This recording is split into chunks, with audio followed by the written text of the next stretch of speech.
معزز سامعین کرام، پردہ نشین خواتین اسلام، دنیا میں انسانوں کو اللہ تعالی نے ایک مقررہ وقت کے لیے بھیجا ہے اور اسی مقررہ وقت میں انسان کو دنیا بنانے کی بھی کوشش کرنی ہے اور آخرت کی بھی بنانے کی کوشش کرنی ہے۔ انسان کے لیے بالکل وقت نہیں ہے۔ جب وہ اس دنیا میں آتا ہے اس وقت سے اللہ تعالیٰ کے دین کے سلسلے میں اور تعلیمات اسلام کے سلسلے میں عمر کے حساب سے احکامات ان پر لازم ہونے لگتے ہیں۔ ہمارے یہاں جب کوئی بچہ پیدا ہوتا ہے تو اللہ کا حکم کیا ہے کہ اس کے کان میں پہلے اذان سنا دو، اقامت کہہ دو، اس کے بعد پھر شہد چڑھانے کا نمبر آتا ہے۔ گویا جب اس دنیا میں انسان آتا ہے تو فوراً اللہ کی طرف سے یہ حکم ہوتا ہے کہ ان کو اذان سنا دو۔ ابھی بچہ بڑا بھی نہیں ہوا، کھانا پینا بھی نہیں جانتا، لیکن اللہ کا حکم ہے کہ اس کی فطرت سلیمہ اس بات کی متقاضی ہوتی ہے کہ وہ اسلامی تعلیمات کو اپنے شعور کے اعتبار سے اخذ کرے اور اخذ بھی کرتا ہے، بلکہ ایک قدم اور آگے بڑھ کر سوچیں کہ ابھی بچہ پیدا نہیں ہوا، وہ ماں کے پیٹ میں ہوتا ہے، لیکن وہ اپنی فطرت سلیمہ کی وجہ سے ماں باپ کے طور طریقوں کو، عادتوں کو اپناتا ہے۔ ماں کے پیٹ سے ہی ماں باپ کے اخلاق کو، ان کی اچھائیوں کو، ان کی برائیوں کو اپنا لیتا ہے۔ جو ماں حالت حمل میں اچھے کام کرے گی، جو ماں حالت حمل میں نیکیاں کرے گی، اللہ تعالیٰ اس بطن میں جنم اور پرورش پانے والے جنین کے لیے جو ابھی دنیا میں نہیں آیا، اس کے اندر بھی تبدیلی پیدا کر دیتا ہے۔ کتابوں میں پڑھا ہے یہ واقعہ کہ ماں کے پیٹ سے کئی صورتیں بلکہ کئی پارے حافظ بچہ پیدا ہوا۔ یہ ان کی ماں کی تلاوت کا اثر تھا، اور یہ بھی دیکھا گیا، پڑھا گیا کہ جنین یعنی پیٹ میں پلنے والا بچہ سانپ کی شکل اختیار کر لیا۔ بعد میں پتہ چلا کہ اس کی ماں سانپ سے بہت زیادہ محبت کرتی تھی، سانپ کو پالتی تھی، تو ذہن و دماغ میں ہر وقت اسی کا تصور کر لینے سے اور اسی کی یاد میں شب و روز گزارنے سے جنین بھی متاثر ہو جاتی ہے۔ تو تاثیر اللہ تبارک و تعالیٰ نے جب بچہ پیدا نہیں ہوتا وہاں سے شروع کر دی ہے۔ تو اسی لیے یہ کہا گیا کہ جب میاں بیوی آپس میں ملاقات کریں تو دعا پڑھ لیں تاکہ شیطان کا اس پر اثر نہ ہو۔ وہاں سے ہماری تعلیم و تربیت شروع ہو جاتی ہے۔ دنیا کے اسکولوں میں 3-4 سال کے بعد ایڈمیشن ہوتا ہے۔ اسلام میں جب بچہ ماں کے پیٹ میں ہو وہاں سے اس کی تعلیم و تربیت شروع ہو گئی۔ ماں باپ سے کہا گیا کہ اپنے اندر اخلاق اچھے رکھیں، حلال و حرام کی تمیز کریں، جائز و ناجائز کی تمیز کرے، اس کا اثر جنین پر پڑے گا۔ اور عام طور پر بچے ماں باپ میں سے کسی کے اخلاق پر اترتے ہیں۔ جو اچھائیاں ماں باپ میں ہوں گی وہ اولاد میں منتقل ہوں گی، اور جو برائیاں ماں باپ میں ہوں گی وہ بھی اثر انداز ہوگی۔ تو اگر کسی کو یہ خواہش ہو کہ میرے بچے اچھے ہوں، کسی کی خواہش ہو کہ میرا بچہ نیک ہو، تو اپنے بچے کو نیک دیکھنے سے پہلے خود اپنے آپ کو نیک بنانا شروع کریں۔ جب آپ نیک ہوں گے تو آپ کا بچہ بھی نیک ہوگا۔ جب آپ صالح ہوں گے تو آپ کا بچہ بھی صالح ہوگا۔ خود تو آپ بگڑے ہوئے ہوں اور اپنی اولاد کو چاہیں گے کہ وقت کے ولی ہو جائیں، ایسا نہیں ہو سکتا۔ حضرت ٹیپو سلطان شہید رحمت اللہ علیہ کیسے تھے؟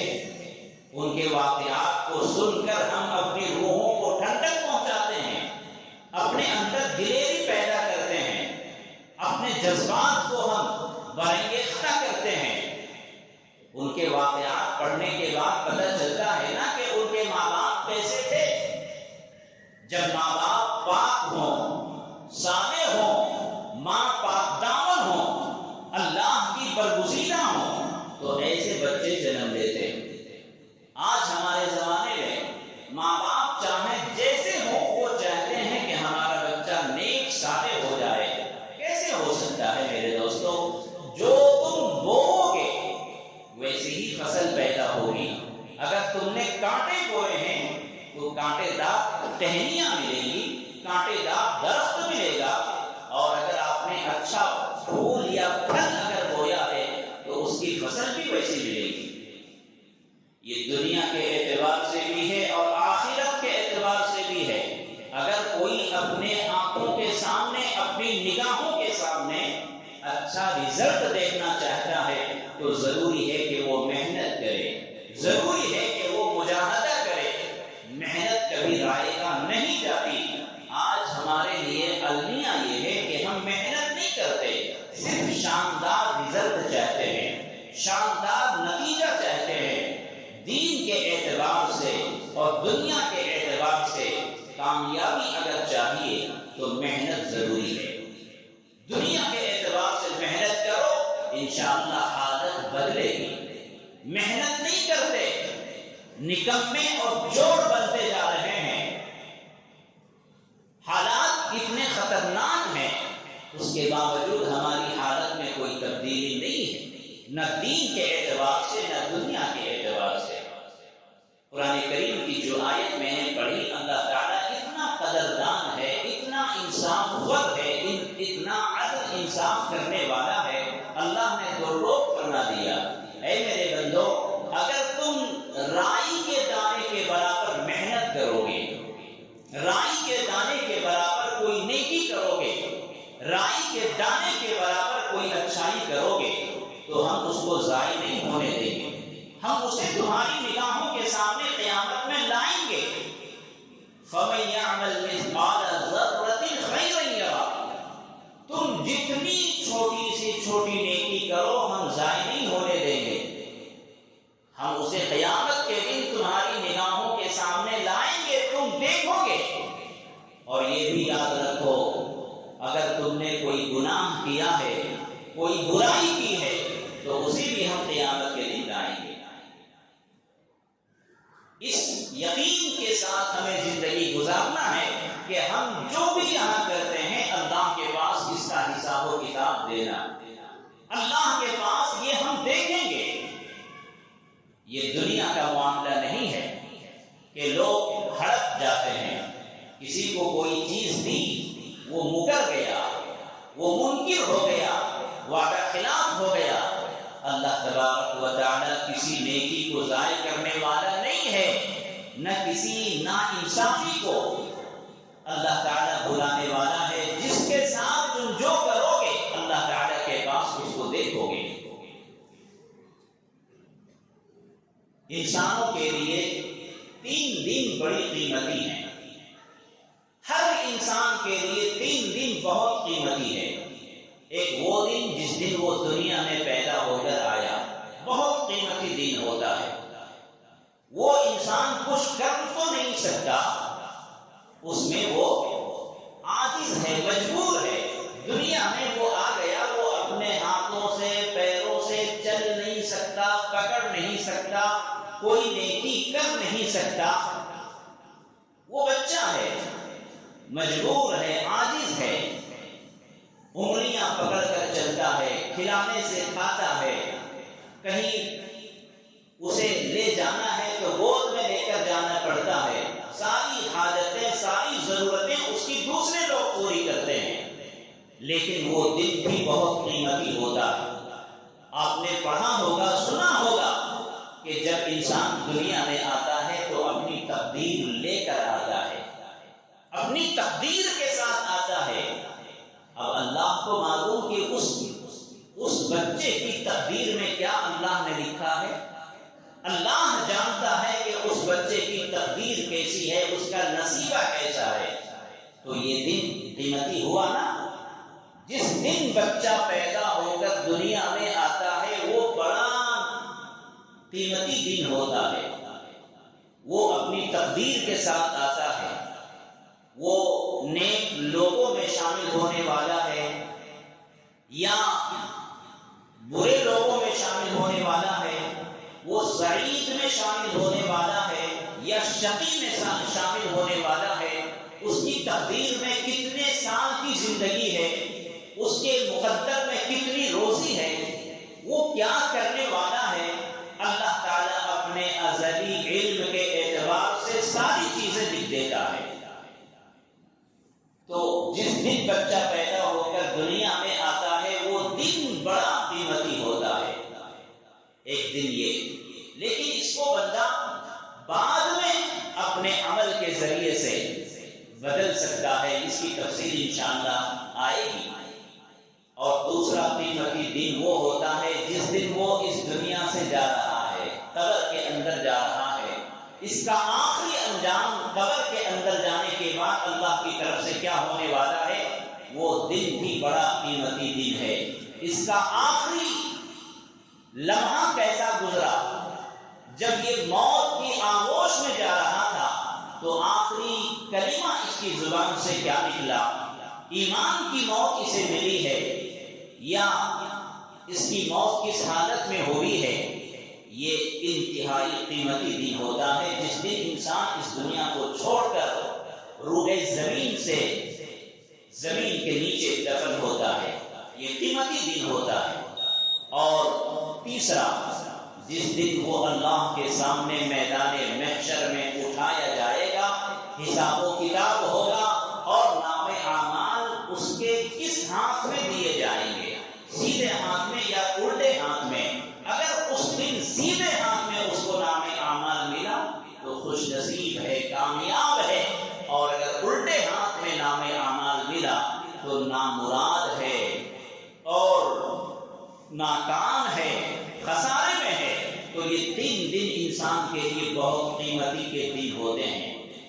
تیسرا جو دن ہے یہ ان دونوں پر موقوف ہے۔ پہلا دن جس دن انسان پیدا ہوا، یہ تو انسان کے بس میں نہیں ہے، یہ اللہ کو معلوم ہے کہ اس انسان کی تقدیر میں کیا لکھا ہے۔ اور جو آخری دن ہے یعنی قیامت کے دن انسان کے نام اعمال کے سلسلے میں، یہ موقوف ہے دوسرے والے دن پر۔ اگر پہلا دن صحیح ہے تو دوسرا دن بھی صحیح ہے، اور دوسرا دن صحیح ہے تو تیسرا دن بھی صحیح ہے۔ یہ 3 جو دن ہیں ہمارے لیے، پیدائش کا دن، موت کا دن اور قبر سے اٹھ کر میدان محشر میں جانے والا دن، یہ 3 دن سیریل نمبر سے اگر کسی کی تقدیر اچھی ہے تو انشاءاللہ اس کا آخری انجام یعنی موت کا دن بھی اچھا ہوگا۔ اور موت کا دن اگر کسی کا اچھا ہے، موت اس کی اچھی ہے، کلمہ والی موت اس نے پائی ہے، تو اللہ تعالیٰ کی ذات سے امید ہے کہ قیامت کے دن جنت میں جانے سے پہلے اس کا نام اعمال سیدھے ہاتھ میں دیا جائے گا۔ تو یہ 3 دن ہمیں بنانے ہیں، بہت محنت کرنی ہے۔ اگر دنیا کے اندر رہ کر ہم نے محنت کی اور اللہ تبارک و تعالیٰ کے احکام پر، تعلیمات اسلام پر اگر چلے ہیں تو انشاءاللہ یہ دوسرا دن ہمارا اچھا ہوگا، اور دوسرے دن کے نتیجے میں ہمارا جو آخری دن ہوگا میدان محشر میں اٹھنے والا دن، وہ بھی ہمارا کامیاب ہوگا اور ہمارا اچھا ہوگا۔ میرے دوستو، آج دنیا میں جو بھی حالات ہیں ہم سب دیکھ رہے ہیں، خود اپنی حالت کا ہم جائزہ لے رہے ہیں۔ دنیا کے لیے ہمیں کتنی بھی مشقت کرنی پڑے ہم تیار ہو جاتے ہیں، کوئی بھی کام ہو دنیا کے لیے ہم تیار ہو جاتے ہیں، لیکن بدنصیبی کی بات یہ ہے کہ جب دین کے لیے کہا جائے تو ہمارے لیے ایک چھوٹا سا عمل بھی مشکل ہو جاتا ہے۔ وجہ معلوم ہے؟ آج دین پر چلنا کیوں مشکل ہو رہا ہے؟ دنیا پر ہم نے محنت کی، دنیا الحمدللہ ہماری کامیاب ہوئی۔ آج سے 20-25 سال پہلے جو ہماری حالت تھی اس سے بہت اچھی حالت میں ہے۔ جو لوگ پیدل چلتے تھے سائیکل پر چلنے لگے، سائیکل پر چلنے والے موٹر سائیکل پر چلنے لگے، موٹر سائیکل والے 4 پہیے کی گاڑیوں میں، کچے مکان والے، کرائے کے مکان والے اب ذاتی مکان میں اور پکے مکان میں رہنے لگے۔ ہائی فائی زندگی ہماری گزرنے لگی۔ جتنے کپڑے ہمارے گھر میں ہوتے ہیں ہمیں یاد بھی نہیں کہ کتنے کپڑے ابھی ایکسٹرا رکھے ہوئے ہیں۔ کھانے پینے کی بہتات ہے، دسترخوان پر صرف ایک کھانا نہیں کئی کھانے ہوتے ہیں، کئی طرح کے پکوان پکتے ہیں۔ گھر کا چولہا کبھی ٹھنڈا نہیں ہوتا، کھاتے ہی چائے، اس کے بعد دوسری چیزیں، ہر وقت گھر میں کھانے پینے کا ماحول ہے۔ دنیا کے اعتبار سے ہم کمزور نہیں ہیں، الحمدللہ ساری سہولتیں ہیں، لیکن میں آپ کو دعوت دے رہا ہوں، آپ کو یہ پیغام دے رہا ہوں کہ آپ سینے پر ہاتھ رکھ کر سوچیں کہ 20-25 سال پہلے جو آپ دین کے اعتبار سے جیسے تھے، کیا آج 20-25 سال کے بعد آپ کی حالت میں کچھ تبدیلی آئی؟ کوئی تبدیلی نہیں آئی۔ 20-25 سال پہلے بھی جمعہ کے نمازی تھے، آج بھی بدنصیبی کی بات ہے کہ صرف جمعہ کے نمازی ہیں، 5 وقتہ نمازی نہیں بن سکے، حلال و حرام کی تمیز نہ ہو سکی، جائز و ناجائز کا فرق نہ ہو سکا، حقوق کو ادا کرنے کا حوصلہ پیدا نہ ہو سکا۔ باپ کی پراپرٹی میں کیا بہنوں کا حق نہیں ہے؟ کتنے لوگ ہیں جو باپ کی پراپرٹی میں اپنے ساتھ بہنوں کو بھی شامل کرتے ہیں۔ عام طور پر مسلمانوں کے لیے یہ بہت بڑا لمحہ فکریہ ہے کہ اللہ تعالیٰ نے جو حکم دیا ہے کہ تمہاری اولاد تمہارے وارثین ہیں، باپ کے مرنے کے بعد جس طرح بیٹا حقدار ہوتا ہے، بیٹی بھی حقدار ہے، اس کے حق کو کوئی چھین نہیں سکتا، دنیا کی کوئی عدالت اس کے خلاف فیصلہ نہیں کر سکتی، کوئی پنچایت اور کوئی فیصلہ اس کے خلاف نہیں ہو سکتا۔ لیکن آج کتنے مسلمان ہیں جو اپنی بہنوں کا حق دبائے ہوئے ہیں۔ بندے کو جب ظلم ہوتا ہے، کوئی کسی کا مال دباتا ہے، کوئی کسی کے ساتھ ظلم و زیادتی کرتا ہے اور وہ وہاں سے بھاگ کر آتا ہے مسجد میں کہ میں اللہ کے سامنے شکایت کروں گا، اس کے خلاف اللہ کے سامنے میں شکایت کروں گا، اس نے میرا مال دبایا ہے، اس نے مجھ پر ظلم کیا ہے۔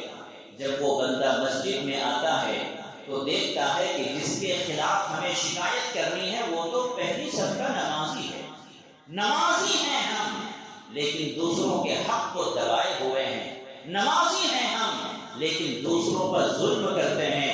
میرے دوستو، ایک انصاف کی بات سنو، اگر تم اللہ کے بندوں کے ساتھ انصاف نہیں کر سکتے، تمہاری نماز سے کوئی فائدہ نہیں ہے۔ نماز تو اس لیے آئی ہے کہ وہ بندوں کے دلوں کو صاف کر دے اور اللہ تک پہنچا دے۔ جس نماز سے تمہارا دل صاف نہیں ہو رہا ہے، ظلم و زیادتی ختم نہیں ہو رہی ہے، تمہاری زبان صحیح صحیح نہیں ہو رہی ہے، اس نماز سے تمہیں کیا ملا؟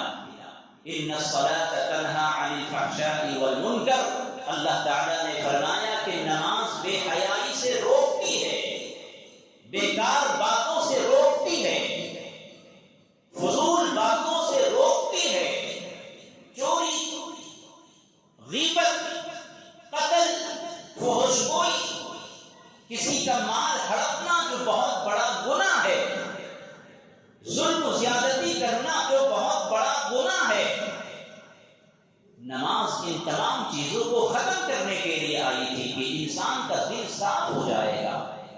یاد رکھیں، جس نماز سے آپ کی یہ برائیاں ختم نہیں ہو رہی ہیں، اس نماز سے آپ کو کوئی فائدہ نہیں ہو رہا۔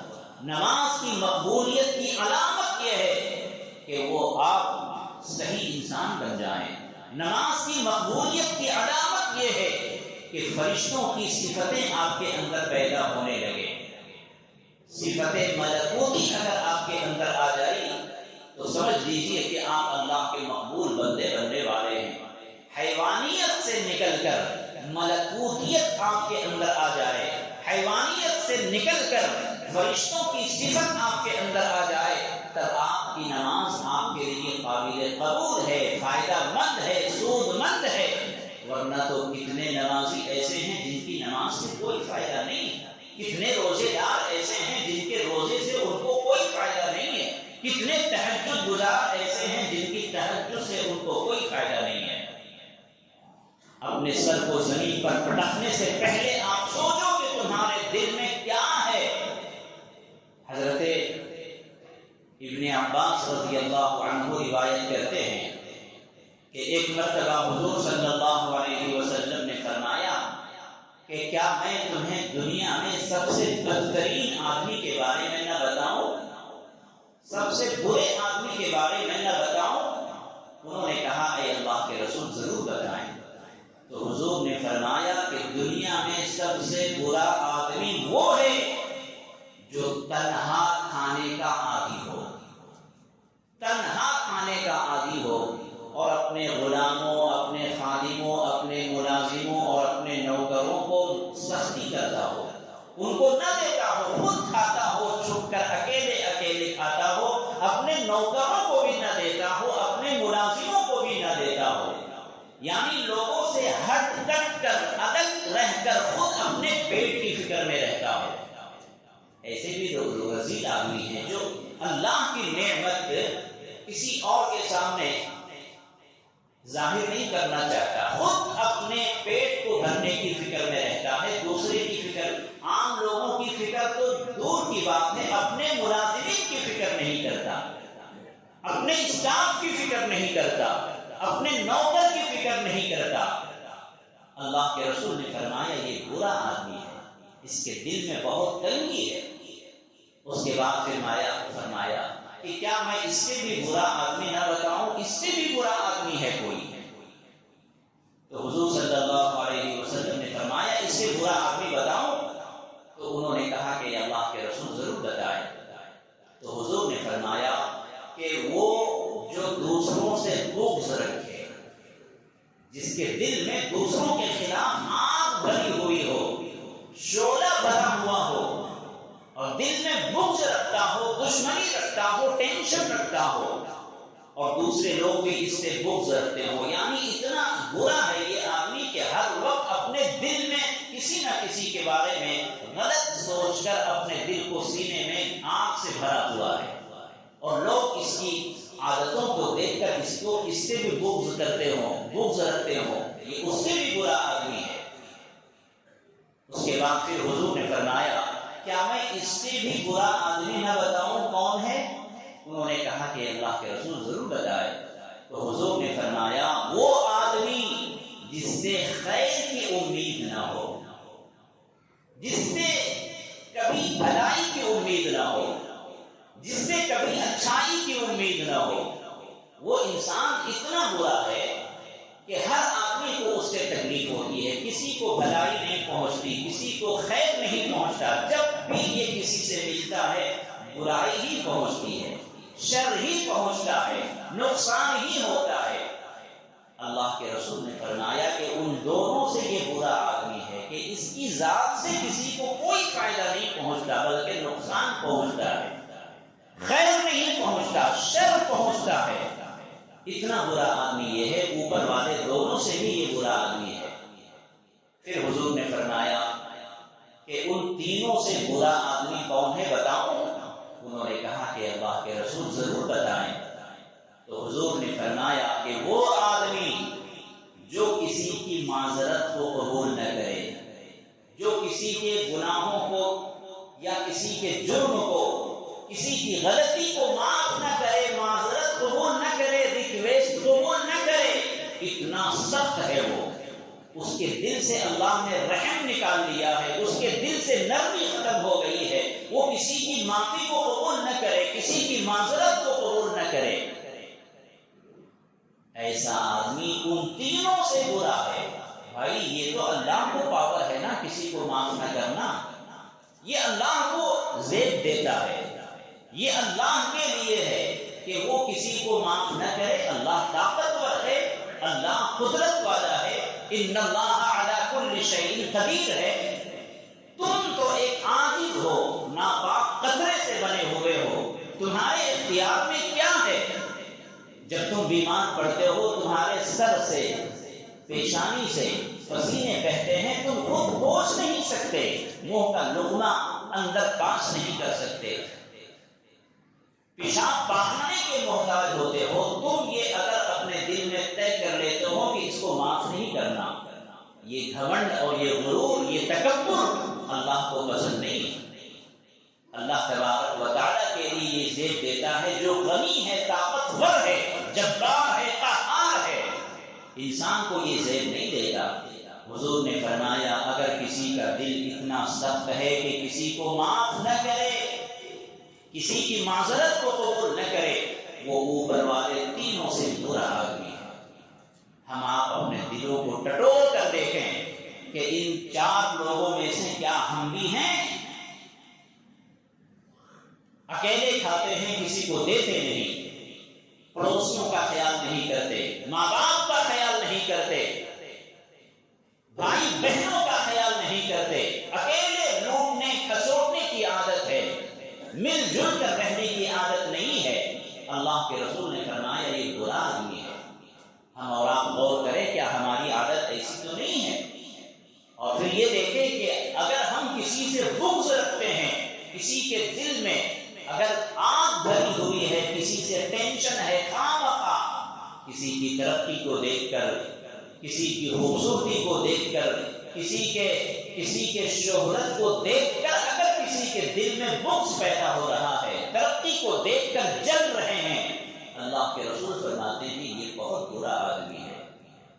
اور دیکھیں کہ اگر آپ سے کوئی امید لگائے ہوئے ہے تو آپ ان کی امید پر اترنے کی کوشش کرو۔ اگر کوئی آدمی آپ سے امید لگایا ہوا ہے، اولاد والدین کے لیے سہارا ہوتے ہیں، والدین کے لیے امید کی کرن ہوتے ہیں، جن ماں باپ نے آپ کو پالا ہے، بڑا کیا ہے، پڑھایا ہے، تربیت کی ہے، جوان کیا ہے، ان ماں باپ کو کتنی امیدیں رہیں گی۔ پچھلے جمعہ میں نے عرض کیا تھا کہ اتنے بھی نکمے اور نافرمان اولاد ہیں کہ ماں باپ کو گالیاں دیتے ہیں۔ پوری دنیا والوں کو تم دوست بنا دو، پوری دنیا والوں کو تم اپنی سخاوت ان پر نشاور کرو، اللہ کی قسم اگر ماں باپ تمہارے لیے ایک آنسو بہا دیں تو تمہارے تاج محل کو یہ آنسو بہا سکتے ہیں، تمہاری زندگی کا سکون ختم ہو سکتے ہیں۔ ماں باپ کو معمولی نہ سمجھو۔ اس لیے اپنے دل کو ٹٹول کر دیکھیں کہ ان چار لوگوں میں کہیں ہم بھی تو شامل نہیں ہیں۔ اگر کوئی آپ سے امید لگا کر بیٹھا ہے تو ان کی امید کو پورا کرو، یہ اچھے لوگوں کی نشانی ہے۔ اور آخری بات، حضور نے فرمایا کہ اگر کبھی غلطی کسی سے ہو جائے، آپ کے ماتحت، آپ گھر کے سربراہ ہیں، اگر کسی سے غلطی ہو گئی معاف کرنے کی عادت ڈالو۔ تم اگر زمین والوں پر رحم کرو گے، آسمان والا تم پر رحم کرے گا۔ تم کسی کے ساتھ نرمی کا معاملہ کرو گے، اللہ قیامت کے معاملہ کرے گا۔ حضرت تھانوی رحمۃ اللہ علیہ نے ایک واقعہ لکھا ہے کہ ایک شخص کی بیوی بڑی ہی بدچلن تھی، بد زبان تھی، سخت مزاج تھی، بات بات میں اپنے شوہر کو کوسنا، اپنے شوہر کو گالیاں دینا، اپنے شوہر کی نافرمانی کرنا، اپنے شوہر کو طعنہ دینا، بات بات میں روزانہ کا معاملہ تھا۔ ایک دن انہوں نے، شوہر نے یہ سوچا کہ آج میں اس کو ختم کر دیتا ہوں، یعنی طلاق دے کر چھٹی کر دیتا ہوں، لیکن ان کے دل میں یہ آیا کہ اگر میں ان کو طلاق دے دوں تو یہ مجھ سے چھپ تو جائے گی لیکن کسی کے تو سر جائے گی، کہ کوئی تو اس کو اپنی بیوی بنائے گا، تو جو پریشانی مجھے ہے یہ پریشانی ان کو بھی ہوگی، چلو یہ بھی اللہ کی بندی ہے، میں ہی صبر کر لوں، میں ہی ان کی پریشانی کو برداشت کر لوں۔ اللہ تبارک و تعالی جب اس کا انتقام ہوا تو کسی نے خواب میں دیکھا اور فرمایا، قیامت کے دن اللہ تعالیٰ نے اس کے شوہر کو بلایا اور پوچھا کہ تم نے کیا نیک کام کیا ہے؟ اس نے بتایا تو اللہ تعالیٰ نے فرمایا کہ تمہیں اس کی وجہ سے نہیں، تم نے دنیا میں ایک میری بندی کو معاف کیا، اس کی بد اخلاقی کو برداشت کیا، ان کے تیز زبان اور مزاج کو برداشت کیا، اور تم نے اس کو میری بندی سمجھ کر معاف کیا، آج میں تجھے اپنا بندہ سمجھ کر معاف کرتا ہوں۔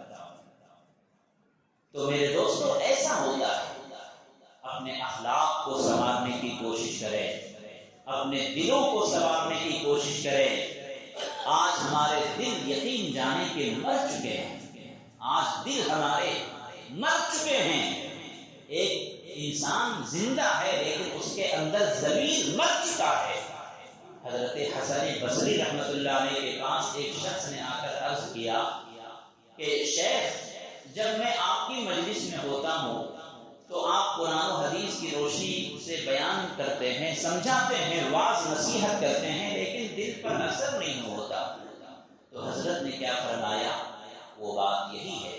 حضرت نے فرمایا کہ دیکھو، اگر کوئی سویا آدمی اس کو جگایا جائے تو جاگ جاتا ہے، لیکن اگر کوئی سویا آدمی جگانے سے نہ جاگے، اس کا مطلب کیا ہے؟ وہ مر چکا ہے۔